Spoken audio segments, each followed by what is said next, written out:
கற்றது தமிழ் பெற்றது புகழ். இன்னைக்கு நம்ம பார்க்க போகிறது ஒரு முக்கியமான தலைப்பு. என்ன தலைப்பு அப்படின்னா, மாணவர்களின் எதிர்காலத்தை தீர்மானிக்கக்கூடியது ஒன்று. இது கூடிய ஒன்று. மாநில தேர்வு விசஸ் மத்திய தேர்வு. எது மாணவர்களுக்கு சாதகம்? அதாவது 10ஆம் வகுப்பு 12ஆம் வகுப்பு முடித்ததுமே அடுத்து என்ன படிக்கலாம், எந்த மாதிரியான போட்டித் தேர்வுகளுக்கு தயாராகலாம்னு ஒரு பெரிய குழப்பம் எல்லா மாணவருக்கும் பெற்றோர்களுக்கும் இருக்கும். நம்ம இப்போ தமிழ்நாடு மாதிரி மாநில வாரிய தேர்வுகள், அதாவது தமிழ்நாடு ஸ்டேட் போர்டு அப்படிங்கிற எக்ஸாமும், சிபிஎஸ்சி போன்ற மத்திய வாரிய தேர்வுகள் மற்றும் நீட்டு, ஜேஇஇ, யூபிஎஸ்சி, டிஎன்பிஎஸ்சி போன்ற போட்டித் தேர்வுகளை பற்றி விரிவாக பேச போகிறோம். இதில் எது உங்களுக்கு சிறந்த தேர்வாக இருக்கும்? ஒவ்வொரு தேர்வு முறையிலும் என்னென்ன சாதகமும் பாதகங்களும் இருக்குது. உங்கள் எதிர்கால இலக்குகளை அடைய எது சரியானதுன்னு இந்த வீடியோவில் விளக்கமாக பார்ப்போம். ஃபஸ்ட்டு, மாநில வாரிய தேர்வுகள், ஸ்டேட் போர்டு எக்ஸாம். ஏன்னா இதோட ப்ளஸ்ஸு மைனஸ், அதாவது சாதகம் பாதகம், அட்வான்டேஜ் அந்த டிஸ்அட்வான்டேஜ் பார்க்க போகிறோம். மாநில வாரிய தேர்வுகள்னால் என்ன? ஒவ்வொரு மாநிலமும் தங்களுக்குன்னு தனி கல்வி வாரியத்துக்கு நடத்துகிற தேர்வு தான் இது. இதுக்கடுத்தா நம்ம தமிழ்நாடு மாநில வாரியம், அதாவது டிஎன்பிஎஸ்சி தேர்வுகள். இது தமிழ்நாடு வாரியத்தோட இது. ஏன்னா அது போக இப்போ சொல்லலாம் டிஜிஇ, அதாவது department of government examination 10th 11th 12th நடத்துகிறாங்களே. இது எப்படின்னா அதாவது தமிழ்நாடு கவர்மெண்ட் நடத்தக்கூடிய ஒரு இது. அதாவது மத்திய அரசு அப்படின்றது சிபிஎஸ்சி பள்ளியில் நடத்தக்கூடியது. நீட்டு, ஜேஇஇ போன்ற மத்திய அரசு. இது மாநில வாரியம். மாநில வாரியம்னா இதுதான். ஒவ்வொரு மாநிலமும் தங்களுக்குன்னு தனி கல்வி வாரியத்தை வச்சுருக்கும். எடுத்துக்காட்டாக தமிழ்நாடு மாநில வாரியம், அதாவது தமிழ்நாடு புக்ஸ். இது தமிழ்நாடு அரசு பள்ளி கல்வித்துறை வெளியிடப்பட்டதுன்னு போட்டிருக்க எல்லா புக்கும் தமிழ்நாடு வாரியத்துறை, டிஎன் போர்டு எக்ஸாம் அப்படின்னு சொல்லுவாங்க. சரிங்களா? மாநில மொழிக்கல்விக்கு முக்கியத்துவம். இவங்க என்ன பண்ணுறாங்க அப்படின்னா, மாநிலத்தோட மொழிக்கல்வி, அதாவது இப்போ கேரளா மாநிலம் எடுத்துக்கிட்டா அவங்க கேரளாவுக்கு முக்கியத்துவம் கொடுத்தா புத்தகங்கள் வரும். தமிழ்நாடு தமிழுக்கு முக்கியத்துவம் கொடுத்து புத்தகங்கள் தயாரிக்கப்படும். பாடங்கள் மாநிலத்தோட மொழியிலேயே தான் இருக்கும்.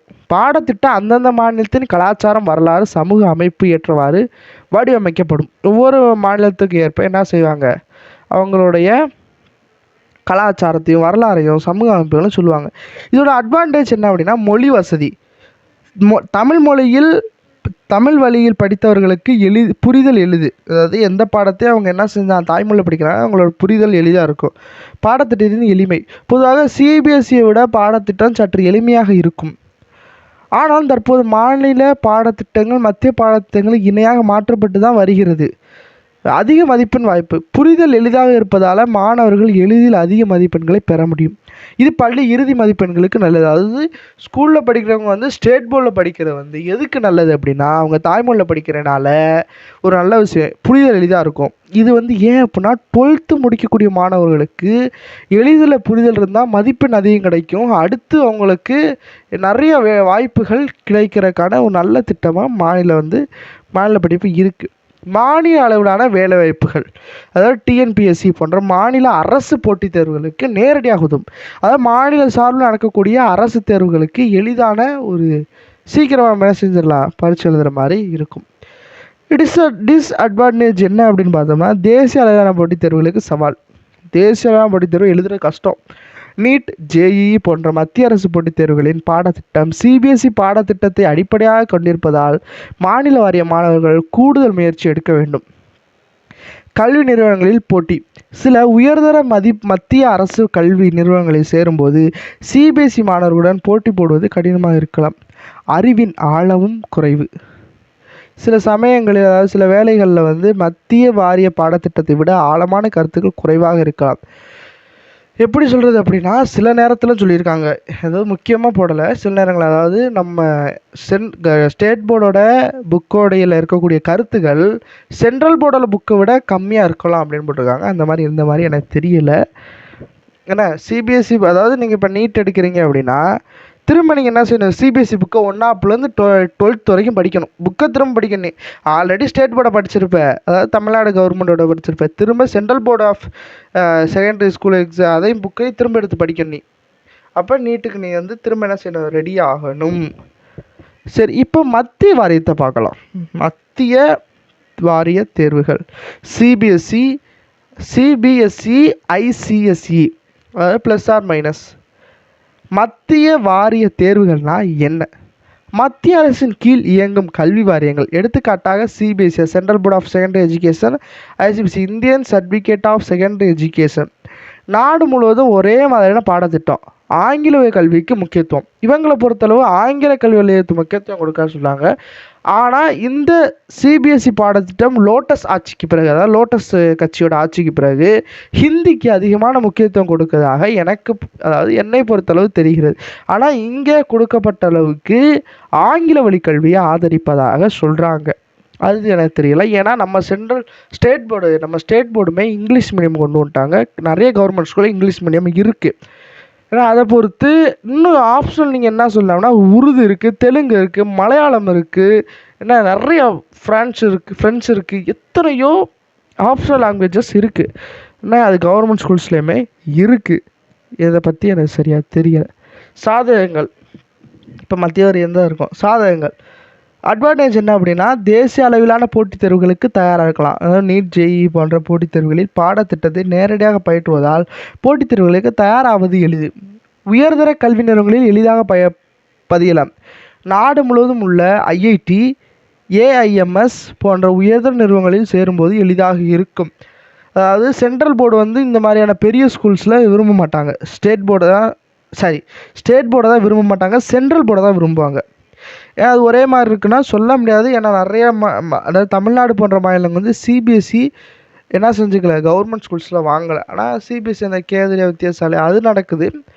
இது வந்து கவர்மெண்ட் ஸ்கூல்ஸில் சிபிஎஸ்சி வரணும்னா அது வந்து தமிழ்நாடு அரசு இது வரைக்கும் ஒத்துழைக்கலை. பார்ப்போம். தரமான பாடத்திட்டம் நன்கு ஆராய்ச்சி செய்யப்பட்டு விரிவாக்கம் ஆழமாகவும் இருக்கும். பகுப்பாய்வு திறனை வளர்க்கவும் உதவுகிறது. புலம்பெயர்வு வசதி, பெற்றோர்கள் அடிக்கடி பெயர்வாளர்களாக இருந்தால் குழந்தைகள் பள்ளிகளை மாற்றுவது எளிது.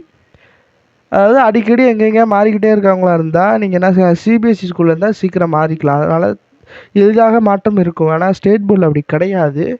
சிபிஎஸ்சி ஓகே தான் அப்படி சொல்கிறாங்க. மொழியின் சவால், ஆங்கில வழி கல்வியில் ஆரம்பத்தில் தடுமாற்றம் ஏற்படலாம். பாடத்திட்டத்தின் கடினம் என்ன அப்படின்னா மாநில வாரியத்தை விட பாடத்திட்டம் சற்று கடினமாகத்தான் இருக்கும். அதிக முயற்சி தேவைப்படும். சிபிஎஸ்சிக்கு மதிப்பெண் பெறுவது சவாலானது. சில சமயங்களில் மாநில வாரிய மாணவர்களைப் போல் எளிதில் அதிக மதிப்பெண் பெற முடியாது. சிபிஎஸ்சி விடுங்காது ஈஸியாக என்ன செய்யாது, மார்க் எடுக்க முடியாது. அதிக கட்டணம், பெரும்பாலான சிபிஎஸ்சி, ஐசிஎஸ்இ பள்ளிகள் கட்டணம் மாநில வாரிய பள்ளிகளை விட அதிகமாக இருக்குது. அதாவது ஸ்டேட் போர்ட் ஆஃப் கவர்மெண்ட்டை விட சென்ட்ரல் போர்டு கவர்மெண்ட்டுடைய பள்ளிகள் அதிக கட்டணங்களை வசூலிக்கிறாங்க. போட்டித் தேர்வு, நுழைவாயிலில் போட்டித் தேர்வுகள் என்ன அப்படின்னா பொதுவான அறிமுகம், பள்ளி படிப்பை முடித்த பிறகு உயர்கல்வி அல்லது அரசு வேலைக்காக எழுதப்படும் தேர்வுகள். அதாவது NEET, national eligibility cum entrance test. மருத்துவ மற்றும் பல் மருத்துவ படிப்புகளுக்கு இது உதவுது. ஜேஇஇ, ஜாயிண்ட் என்ட்ரன்ஸ் எக்ஸாமினேஷன், பொறியியல் படிப்புகள். அது இன்ஜினியரிங், ஐஐடி அண்ட் என்ஐடி படிப்புகளுக்கு இது உதவுது. அப்போ BSc, union public service commission, அதாவது சிவில் சர்வீஸ், ஐஏஎஸ், ஐபிஎஸ் போன்ற மத்திய அரசு பணிகளுக்கு இது உதவுது. TNPSC, Tamil Nadu public service commission, அதாவது தமிழ்நாடுடைய அரசு ஆசிரியர்களாகவும் சரி அரசு பணியில் இருக்கக்கூடியதுக்கு மாநில அரசுடைய பணிகளுக்காக உதவுது. அப்புறம் கேட்டு, ஜிமேட்டு, கால்ட்டு போன்ற பிற தேர்வுகளும் உண்டு. மாநில வாரியம் விசஸ் மத்திய வாரியம். போட்டித் தேர்வுகள் பார்க்கணும் அப்படின்னா நீட்டும் ஜேயும் சிபிஎஸ்சி பாடத்தை அடிப்படையாக கொண்டிருக்கு. எனவே சிபிஎஸ்சி மாணவர்களுக்கு இது ஒரு படி மேலே இருப்பார். அதாவது நம்மளை விட அவங்க எப்படி இருப்பாங்கன்னா ஒரு படி மேலே இருப்பாங்க. ஏன்னா மாநில வாரிய மாணவர்களுக்கு கூடுதல் பயிற்சி எடுக்க வேண்டும். யூபிஎஸ்சி பாடத்திட்டம் மிகவும் விரிவானது. பள்ளி பாடத்திட்டத்தை விட பொது அறிவு, நடப்பு நிகழ்வுகள், பகுப்பாய்வுத்திறன் மிக முக்கியம். சிபிஎஸ்சி மற்றும் மாநில வாரிய மாணவர்கள் இருவருமே சமமான வாய்ப்புகள் பெறுவார்கள். அதாவது நீ சிபிஎஸ்சிலாம் படிக்கணும்ல, சென்ட்ரல் போர்டு ஸ்டேட் போர்டு படிக்கணும்னு அவசியம் இல்லை. ஆனால் 2 பேருக்கு என்ன சமமான வாய்ப்புகள் கிடைக்கும் அப்படின்னு சொல்கிறாங்க. அது எந்த அளவில் உண்மைன்னு தெரியலை. இங்கே பாடத்திட்டம் ஒரு அடித்தளமாக மட்டுமே இருக்கும். டிஎன்பிஎஸ்சி மாநில வாரிய பாடத்திட்டம் குறிப்பாக தமிழ் மற்றும் சமூக அறிவியல் டிஎன்பிஎஸ்சி தேர்வுகளுக்கு மிகவும் பயனுள்ளதாக இருக்கும். மத்திய வாரிய மாணவர்கள் தமிழ் கலாச்சாரம் வரலாறு குறித்து கூடுதலாக படிக்க வேண்டும். உங்கள் எதிர்காலம் இலக்கு எது சிறந்தது? உங்கள் எதிர்காலத்துக்கு எது சிறந்தது அப்படின்னா, இப்போ நீங்கள் எதிர்காலத்தில் மருத்துவர், அதாவது டாக்டர் ஆகணும், இல்லை பொறியாளர், அதாவது இன்ஜினியர் ஆகணும் அப்படின்னா சிபிஎஸ்சியும் ஐசிஎஸ்சியும் வந்து படிக்கிறது ரொம்ப நல்லதுப்பா. ஏன் அப்படின்னா அந்த பாடத்திட்டத்தில் இருந்து தான் நிறையா கொஸ்டின்ஸ் வரும் உங்களுக்கு. பாடத்திட்டத்தில் படிப்பது அல்லது மாநில வாரியத்தில் படித்தாலும் ஆரம்பத்திலேருந்தே நீட் ஜேஇ பயிற்சி எடுப்பது அவசியம். நீ மருத்துவராக வரும் அப்படின்னா இப்போயே நீட் படிக்க ஆரம்பிச்சோம். சிபிஎஸ்சி 10th 9th இருக்குன்னா சிபிஎஸ்சி புக்கே ஒரு பக்கத்தில் வச்சு படிக்க ஆரம்பிச்சிடணும். ஏன்னா அப்போ தான் நீட்டெலாம் எழுத முடியும், ஜேஇலாம் கம்ப்ளீட் பண்ண முடியும். மாநில அரசு வேலை அல்லது ஹோட்டல் மேனேஜ்மெண்ட் போன்ற படிப்புகள், அதாவது ஒன்றும் இல்லை, மாநில வாரிய கல்வி போதுமானதான். சரியா? உனக்கு மாநில அரசு வேலைக்கு இல்லை ஹோட்டல் மேனேஜ்மெண்ட் எடுக்க போகிற அப்படின்னா உனக்கு மாநில வாரியமே இப்போ ஸ்டேட் கவர்மெண்ட்டோடைய எக்ஸாமே போதும். வணிகவியலும் கலைப்பிரிவுகளும் உதவும். அதாவது 11th நீ காமர்ஸ் குரூப் எடுக்கணும், இல்லை ஆர்ட்ஸ் எடுக்கணும். அப்படி எடுத்த அப்படின்னா போதும். உனக்கு என்ன தெரியும் அப்படின்னா அடிப்படை கணிதம் தெரிஞ்சிருந்தாலே போதும். ரொம்ப கஷ்டப்பட்டு என்ன செய்ய வேண்டாம், கஷ்டப்பட வேண்டாம். அடிப்படை கணிதம் தெரிந்தால் போதும். ஏன்னா அது காமர்ஸ் குரூப்பு இல்லை ஆர்ட்ஸ் குரூப்பு எடுத்தால் போதும், ஹோட்டல் மேனேஜ்மெண்ட்டுக்கு எடுத்தால் போதும் என்பதாலே வணிகவியல், அதாவது காமர்ஸ் குரூப்பு அதிகமாக எடுக்கிறாங்க. சிவில் சர்வீஸ், அதாவது ஐஏஎஸ் ஐபிஎஸ் எந்த வாரியத்தில் படித்திருந்தாலும் பரவாயில்லை, பள்ளி பாடங்கள் அடிப்படை மட்டுமே போதும். அப்போது பொது அறிவு, நடப்பு நிகழ்வுகள், ஆழமான வாசிப்பு மிக முக்கியம். அதாவது நீ சிவில் எக்ஸாம் எழுத போகிற அப்படின்னா, அதாவது ஐஏஎஸ் ஐபிஎஸ்க்கு முயலக்கூடியவர்கள் எந்த வாரியத்தில் படிச்சிருந்தாலும் பரவாயில்ல. ஏன்னா நீ திரும்ப வந்து கஷ்டப்பட்டு சிபிஎஸ்சி 1 to 12 வரைக்கும் எவனா படிப்பானா அப்படின்னா கொஞ்சம் கஷ்டமான விஷயம். அப்போ நீ இதில் என்ன சொல்கிறாங்க அப்படின்னா, பள்ளிகளில் எந்த பாடம் படித்தாலும் சரி, உன் பள்ளியோட பாடங்களோட அடிப்படை உன் மனசில் இருக்கணும் கண்டிப்பாக. சரியா? அது போக பொது அறிவு முக்கியம் இருக்கணும். அப்புறம் நடப்புகள், இப்போ என்ன நடக்குது உலகத்தில், ஆப்ரேஷன் சிந்தூர், அதை பற்றி உனக்கு ஆழமான கருத்துக்கள் தெரிஞ்சிருந்தால் போதும். அதாவது நியூஸ் பேப்பர் வாசித்தாலே போதும். உங்கள் ஆர்வத்தை அறிந்து கொள்வோமா? அதாவது இப்போ உங்களுக்கு அதாவது கணக்கு உங்களுக்கு கஷ்டம் அப்படின்னா, என்ன கணக்கு கஷ்டம் அப்படின்னா நீங்கள் கணக்கை ரொம்ப திணிக்க தேவையில்லை. கணக்கு கஷ்டம், ஸ்கூலில் எடுக்க சொன்னாங்க எடுத்துவிட்டேன் அப்படின்னா நீ என்ன ஆகுனா உனக்கு பின்னர் கஷ்டமாக இருக்கும். ஃபஸ்ட்டு அதை பற்றி யோசிக்காத. உனக்கு கணக்கு கஷ்டமாக இருக்குது, எப்படியோ 10th முடிச்சாச்சு, கணக்கு எப்படியோ கஷ்டப்பட்டு முடிச்சு 35 மார்க் எடுத்து வந்துட்டேன், இல்லை ஒரு 50 மார்க் வந்து எப்படியோ வந்துருச்சு அப்படின்னாலும் பரவாயில்லை. அடுத்து உனக்கு எந்த பாடப்பிரிவு ஆர்வமாக இருக்குது, எளிதாக இருக்கிறத விட்டுரு, எது ஆர்வமாக இருக்கோ அதை நோக்கி பயணிச்சு அப்படின்னா கண்டிப்பாக ஹை ஸ்கோர்ஸ் எடுக்கிறது நல்ல ஒரு வாய்ப்பாக அமையும். கணக்கு கஷ்டமாக இருக்குது அப்படின்னா கணக்கை விட்டுரு, பியூர் சயின்ஸ் எடு. இல்லை நான் சயின்ஸுமே ஒரு மாதிரி இருக்குது அப்படின்னா வேறு ஏதாவது எடுக்கு, ஆர்ட்ஸ் எடு, காமர்ஸ் எடு, ஹிஸ்ட்ரி எடு. அதாவது நான் சொன்ன குரூப்பை தாண்டி கணக்கியல், வேளாண்மை அறிவியல், அடிப்படை மின் பொறியியல், அடிப்படை தாவரவியல், அடிப்படை ஹோட்டல் மேனேஜ்மெண்ட், கேட்ரிங் கூட ஒரு சில அரசு பள்ளிகளில் இருக்குது. அப்புறம் திறன் மேம்பாடு, பொது நர்சிங்கு, தையல் சம்மந்தமானது, ஊட்டச்சத்து உணவு சம்மந்தமானது, அரசியல் சம்மந்தமானது, ஜவுளி தொழில்நுட்பங்கள் சம்மந்தமானது ஆகிய படிப்புகளும் அரசு பள்ளிகளில் இருக்குது. இன்றைக்கு நான் சொன்னதை தவிர்த்து எக்ஸ்ட்ரா படிப்புகளும் இருக்குது. அதையுமே நீங்கள் தேர்வு செஞ்சுக்கலாம். எத்தனையோ இருக்குது. சரிங்களா? அதாவது ஹோட்டல் மேனேஜ்மெண்ட்டு, பேசிக் இன்ஜினியரிங் கூட குரூப்ஸ் இருக்குது அப்படின்னு கவர்மெண்ட் சொல்லியிருக்காங்க. ஆனால் ஒரு சில பள்ளிகளில் அதெல்லாம் இல்லை. பல பள்ளிகளில் பேசிக் இன்ஜினியரிங் அப்படின்ற ஒரு குரூப்பே இருக்கான். அதுவே எனக்கு இப்போ தான் தெரிஞ்சிச்சு. பேசிக் ஹோட்டல் மேனேஜ்மெண்ட் அப்படின்னு ஒரு குரூப்பும் இருக்குது. இது எனக்கு இப்போ தான் தெரிஞ்சிச்சு. உங்களுக்கு உங்களுக்கு கடினமான கணக்கு இல்லை அறிவியல் பாடங்களில் ஆர்வம் இல்லை என்றால் அதை திணித்து கொள்ளாதே. ஹோட்டல் மேனேஜ்மெண்ட் போன்ற துறைகளில் தகவல் தொடர்பு, அதாவது கம்யூனிகேஷன் ஸ்கில்ஸ், இப்போ நான் சொல்கிறது ஃபுல்லாமே ஹோட்டல் மேனேஜ்மெண்ட்டுக்கு இருக்கும். ஏன் அப்படின்னா அது விஷயமாக தான் பேசிகிட்டு இருந்தேன், அது விஷயமாக தேடி இருந்தேன், அதனால தான் எனக்கு அது விஷயமா இருக்குது. ஹோட்டல் மேனேஜ்மெண்ட்டை பொறுத்த அளவுக்கு உனக்கு தேவையானது கம்யூனிகேஷன் ஸ்கில், அதுக்கப்புறம் leadership qualities, customer service, soft skills, இதெல்லாம் ரொம்ப முக்கியம். என்ன அப்படின்னா கம்யூனிகேஷன் ஸ்கில்ஸ் உன்னை வந்து எல்லாருக்கிட்டையும் பேசுகிற மாதிரியான ஒரு திறன் வேணும். சரிங்களா? தொடர்பு திறன், தகவல் தொடர்பு திறன் கண்டிப்பாக வேணும். அதாவது முக்கியமாக அகில ஒரே ஒரு பேசிக் லாங்குவேஜ் தேவை, இங்கிலீஷ். அது இருந்தால் போதும். சரிங்களா? அப்போ கம்யூனிகேஷன் ஸ்கில்ஸ் பெட்டராக வேணும். தலைமைத்துவ பண்புகள், நான் நான் நான் தான் எப்படின்னா லீட்ரு, ஒரு குரூப்புக்கு நீ லீடராக இருந்து பழகிட்ட அப்படின்னா உனக்கு என்ன தேவை, லீடர்ஷிப் குவாலிட்டிஸ் வந்துடும். இப்போ குழுவாக என்பது நீ தலைவனாக இருக்கும்போது உனக்கு கண்டிப்பாக லீடர்ஷிப் குவாலிட்டிஸ் அப்படின்றது சின்ன வயசுலேருந்து நம்மளுக்கு வந்திருக்கும். அப்புறம் வாடிக்கையாளர் சேவை, கஸ்டமர் சர்வீஸ் அப்படின்றது ரொம்ப முக்கியம் ஹோட்டல் மேனேஜ்மெண்ட்டில். அதாவது ஒரு கஸ்டமர் வராங்க அப்படின்னா அவங்ககிட்ட எப்படி பேசுகிற, எப்படி நடந்துக்கிற, அதாவது எப்படி வந்து தன்னடக்கமாக இருக்கிறது, அமைதியாக, அதாவது ரொம்ப சத்தமாக இல்லாமல் நல்லா பொலியூட்டாக பேசுகிறது, நல்ல ஒரு குவாலிட்டிஸை மேம்படுத்திக்கிறது தான் என்ன கஸ்டமர் சர்வீஸ். அதுக்கப்புறம் சாஃப்ட் ஸ்கில்ஸ்லாம் ரொம்ப முக்கியம்.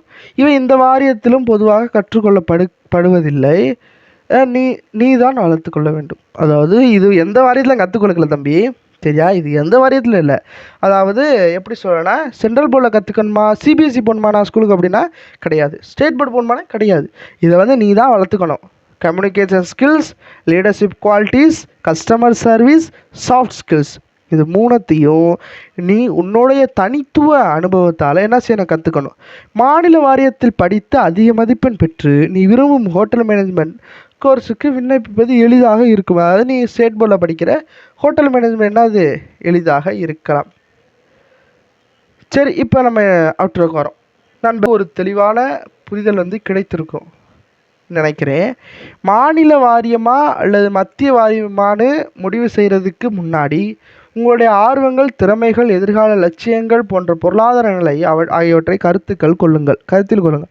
அரசு பள்ளிகளும் மாநில பாடத்திட்டங்களும் எந்த வகையிலும் குறைந்தது அல்ல. விடாமுயற்சியும் சரியான திட்டமிடுதலும் இருந்தால் அந்த எந்த தேர்விலும் படித்தாலும் வெற்றி நிச்சயம். இந்த வீடியோ உங்களுக்கு பயனுள்ளதாக இருந்தால் ஒரு லைக் பண்ணுங்கள், உங்கள் நண்பர்கிட்ட பகிர்ந்து கொள்ளுங்கள். உங்கள் கேள்விகளை அல்லது கருத்துக்களை கீழே இருக்கக்கூடிய கமெண்ட், அதாவது கருத்து பெட்டியில் போடுங்க. கண்டிப்பாக நான் என்னால் முடிஞ்ச அளவுக்கு நான் ரிப்ளை பண்ணுவேன். மறக்காம நம்ம சேனலை சப்ஸ்கிரைப் பண்ணிக்கோங்க. அடுத்த ஒரு நல்ல பயனுள்ள வீடியோ இன்னும் ஒரு நல்ல பயனுள்ள வீடியோவில் பார்ப்போம் கண்டிப்பாக.